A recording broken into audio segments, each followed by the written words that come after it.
Hey, good morning, Madeline.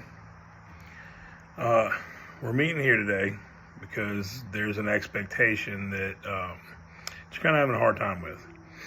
And today, I want you and I to problem solve and see if we can't work this thing out together. Are you up for that? Cool. So, this plan that I want to create with you has 3 steps to it. First one is hearing from you. I want to know once we lay out what the expectation is, what is hard about it? What's making you not be able to meet it, right? Meet the expectation. Tell you. The second step is to tell you why it's important that we have that expectation, so that you understand why it's important. And then we're going to try to address all the concerns together and come up with a solution. You good? You good so far? Okay, good.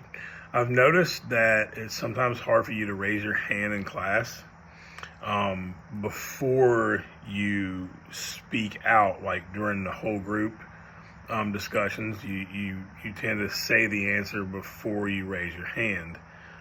Does that sound familiar? Okay, good, good. So this expectation that we have of raising your hand before you say the answer. The reason why we have that is so it gives kind of everyone a chance to answer. Sometimes I want to hear from students who rarely answer, and I really just want to see if they're comprehending the material as well as you usually do. But I also want to hear from you too. Um, what are your concerns?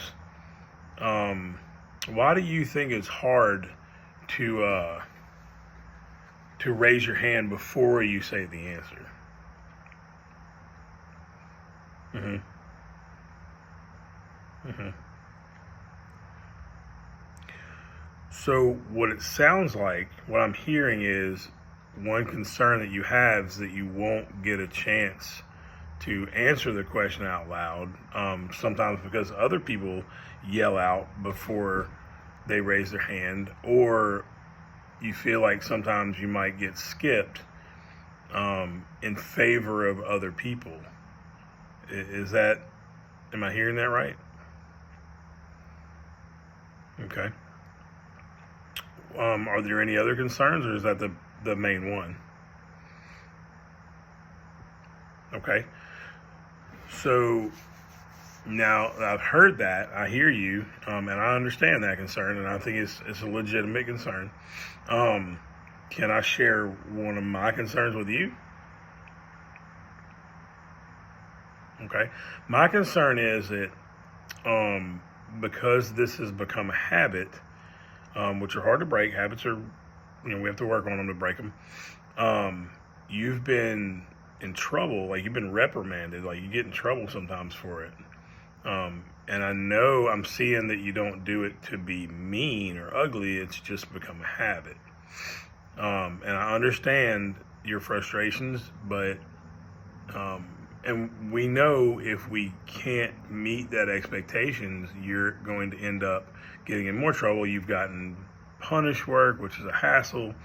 You've gotten detention, which is even more of a hassle. Um, and what I'm really worried about is if you get enough trouble that you may end up at an alternative school. You won't even be able to come to school here. So I'd rather we just fix it now. Do you understand why I get worried? Okay. Is there any subject that I know you don't struggle with my subject very much. You pretty much got it nailed, and I'm glad. That makes me happy as a teacher. But is there any subject that you struggle with and you don't feel confident in? Okay, math. Me too. That's why I'm a history teacher. Not great at math. Um, so do you always raise your hand in their class to answer questions? No. So we definitely don't yell out the answers very often, right? Or ever, um, without raising your hand because you're a little nervous, right? But the teacher really needs to check with you to make sure you understand the content more than the kids who are really good at math and they want to yell out answers all the time, right? And it doesn't help you. So that tendency to want to check out, like mentally check out, that you feel in math, they feel that way in my class because it's difficult for them. Does that make sense? So I'm wondering if there's a way that we can fix the situation, so that you know that you're being heard, that you can answer the questions, and also allow others to maybe work through some of the problems on their own in their head before you give the answer, and also so that you won't get into any more trouble for this. Do you have any ideas?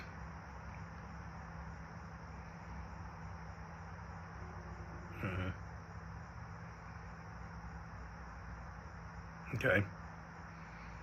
So I feel like I can try to call on you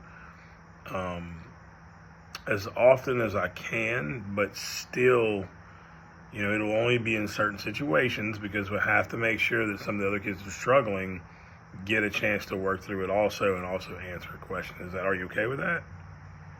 Mm-hmm.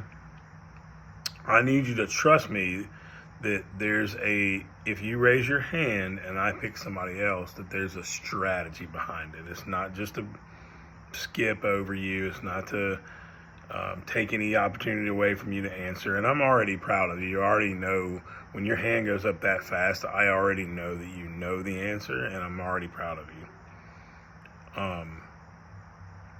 But it sounds like you're willing to, now that you understand why this happens and there's a strategy behind it, and that I also see you, that it sounds like you're willing to raise your hand each time and not say the answer beforehand.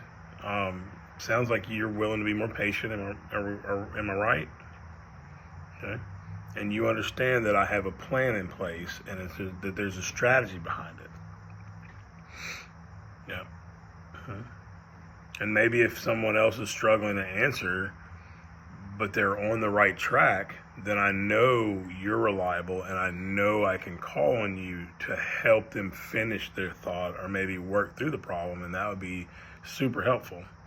How does that sound?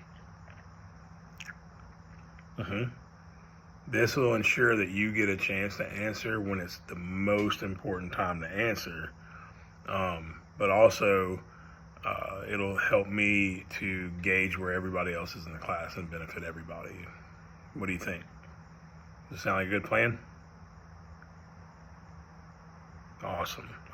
Thank you for hearing me out, and I appreciate you.